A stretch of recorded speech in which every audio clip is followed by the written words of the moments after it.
What's up, YouTube? And I'm back at you with another video. And in this video, I'm going to do a prediction for 4 SEC matchups this Saturday. A lot of good matchups this Saturday, and I'm going to just go ahead and give my predictions for each one. The first matchup that I'm going to talk about, and a lot of people are, been making their predictions about, is Florida versus Georgia. Of course, this is a good matchup every year. It doesn't matter, the records and stuff like that. But Georgia has been very, very successful since Kirby Smart has been there, and he's done a phenomenal job with the Bulldogs this season. Um, their only loss is to Alabama, but ever since then, man, they've been playing at a very, very high level. And anybody but Alabama, Georgia typically, uh, for the most part, handles business, and even playing against us, they play us tough as well. So you got the Georgia Bulldogs coming in here, like I said, 6-1. Uh, Overall record, 4-1 in the SEC, going against Florida Gators, a team that a lot of people was looking to get rid of Billy Napier, and still might get rid of him. But if he can pull off this win, this victory against the Georgia Bulldogs, they might want to retain him. It's not easy to beat the Georgia Bulldogs. This Florida Gators team is 4-3 so far. They're 2-2 in the conference play, so this is a must-need, victory for the Florida Gators. I'm gonna just go ahead and read off the stats, and give you a little bit, about each team. DJ Lagway at quarterback for the Florida Gators. So far, he's thrown for 1,024 yards, completion percentage of 62.8. Has 5 touchdowns for 5 interceptions. Uh, Definitely want to, slow it, kind of cut back on the interceptions, man. A guy that can run the ball could be a threat, for the Georgia Bulldogs defense. Uh, can scramble out that pocket and run the ball. So you would like for him to do more of that in this matchup, against the Georgia Bulldogs. And a running quarterback is a problem for a lot of teams. It ain't just uh, just the Bulldogs in this matchup, but it can be anybody. It's hard to that's one extra person that you got to account for in the run game, stuff like that. So it's going to be very interesting to see what's going to happen in this matchup. Um, Florida, played Tennessee pretty tough. Normally, Florida Gators will normally beat the Tennessee Volunteers, but Tennessee was able to get that victory. But Florida had a really, really great, valiant effort and could have won that matchup. But Montreal Johnson at running back, 373 yards rushing with 4 touchdowns. Jaden Ball, he has 5 touchdowns with 259 yards. So they got some guys back there that can run the ball. Receiving, they got Elijah Badger. He's their leading receiver with 524 yards for 2 touchdowns. Like I said, they only have 11 touchdowns on the season. So definitely got to get that passing game going. But they got a good running game. And can they run the ball against this Georgia front? It's going to be very interesting. I was looking at the games, the last couple of games they had. Like I said, they was able to run a little bit against Tennessee. Uh, just keep defense honest with the pass and the run, the rush. But they got to get a passing game going if they want to be able to beat Georgia. Georgia, of course, Carson Beck, he's thrown for 1,993 yards with uh, 15 touchdowns, 8 interceptions. Has turned the ball over the last couple of games. You would like to see him get, kind of limit those, man. Just play fundamentally good football. I think Georgia, they're not as good as run the ball as they have in the past, but definitely can get that going this season. Definitely want to get that going. They was able to run the ball a little bit in the last matchup, so um, did pretty good against Texas. Was able to run the ball and do the things they need to do. So um, if they can get that run game going against this Florida Gator defense, look out. Georgia's very, very efficient when they do run the ball. Um, they love to get 3 or 4 yards here and there, man. That keeps them right in the ball game, and they'll mow you down, man. They're really, really physical up front. Like I said, the offense hasn't been performing at the way they would like. They have a slow start, but they come out swinging, man, with a fast start. Look out! I think Georgia Bulldogs are going to take this one. You know, I'm gonna just go ahead and give my prediction. A lot of people predicting Georgia to win this matchup. I'm gonna pick them as well. I think Georgia's going to be the more physical team. They've gotten healthy, I think, on the defensive side of the ball. That's why they look so good against Texas. They've been hampered with injuries, but yeah, I think Georgia's going to once again take it again. I think Florida's going to keep it competitive, but I just think Georgia overall, man, they're just hard to beat, man. They got some great wide receivers, Arian Smith. They got some fast guys, man. I think the guy Humphreys, this guy's fat. London Humphreys, really, really good. That guy's a nightmare, man. I saw some tape of him. His speed, man, is just really, really good. So uh, Dominic Lovett, Dylan Bell. I mean, the list goes on with the wide receivers. I just think Georgia's going to get it done. Um, they're just tough to beat, basically. And Florida Gators going to be looking up, and they might actually pull the trigger on Billy Napier to fire him, but we'll see. I could be wrong. They might win this game, but I just see the Georgia Bulldogs taking it. The next matchup I'm going to talk about is uh, Ole Miss versus Arkansas. Um, Ole Miss was able to get that victory on their last matchup. Who did they play? I can't remember who they played. I think it was. It's drawing a blank right now, guys. But they was able to get the victory, and I watched the matchup. And as a matter of fact, let me check real quick. I got it right here. Yeah, they beat Oklahoma. Yeah, that's who it was. Oklahoma. They beat them 26-14. Um, Offensively, you know, Jackson Dart was able to put up some stats. Let me look at the stats real quick. He was able to put up some stats in that matchup. Let's see. Yeah, he did a pretty good job. So far, he's thrown for 2,695 yards. So, uh, really, really good at passing the ball and running it. He has 15 touchdowns, 3 interceptions. When he's on, he's on. Jackson Dart is the catalyst of that offense. He got a really, really good running back behind him in Henry Parrish Jr. He has 656 yards with 10 touchdowns. He's having 5.5 yards a carry. Really, really good running back.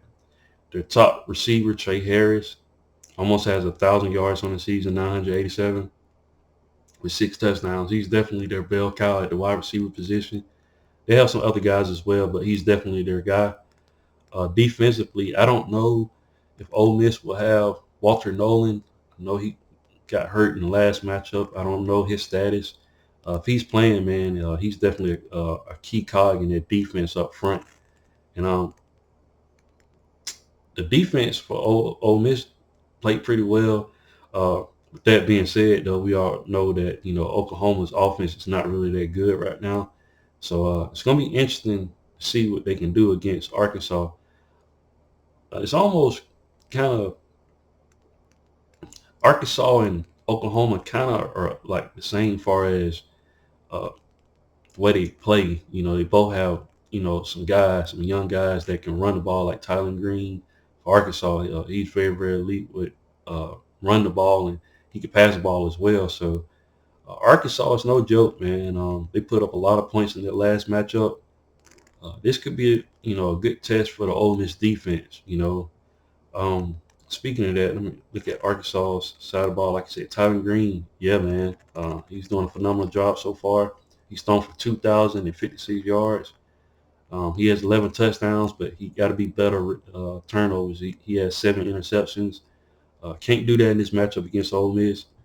Jaquindon Jackson, man, is a beast of a player at running back for the Arkansas Razorbacks. 593 yards, 10 touchdowns. Really, really good running back, man. Receiver, they got Andrew Armstrong. He's been there. Like I said, their passing stats don't really, really stand out as much. They got to have a balanced attack. But if I had to pick a team in this matchup, I'm leaning towards Ole Miss. Like I said, I don't know the status of Walter Nolan, but overall, that defense has played pretty good. Not elite, but their front is really, really good. and part of the reason, like I said, Walter Nolan up front. But they got to be able to put up, some points. It was kind of tough going against Oklahoma. Oklahoma has a really, really good defense. A lot of people have problems scoring on them. So Oklahoma's only problem is they don't have an offense. I think Arkansas is going to have a better offense, and they're going to have a good defense. Arkansas defense is pretty good as well. So uh, it's going to be a tough one. But if I'm leaning towards a team, I'm leaning towards Ole Miss. I think they're going to get it done. Ole Miss can't afford to get any more losses right now, and this could be an elimination game. If they loses this matchup, it's going to kick them out of the playoffs. But if they get this victory, they have a chance of getting to the playoffs. So I think this game is going to mean more for Ole Miss, and I think they're going to get the victory. But it wouldn't shock me if Arkansas was able to pull this off, man. Like I said, they can put up some points, man. It just, the consistency, and I think it's going to start with Tyler Green. And I don't think he's going to play a consistent enough game to win this matchup. So I'm picking Ole Miss Rebels to win this matchup. The next matchup, Kentucky versus Tennessee. Kentucky, man, Brock Vandagriff, he's thrown for 1,236 yards, 6 touchdowns with 5 interceptions. Just hasn't played up to his ability, man. He played, behind the quarterbacks at Georgia. Decided to transfer.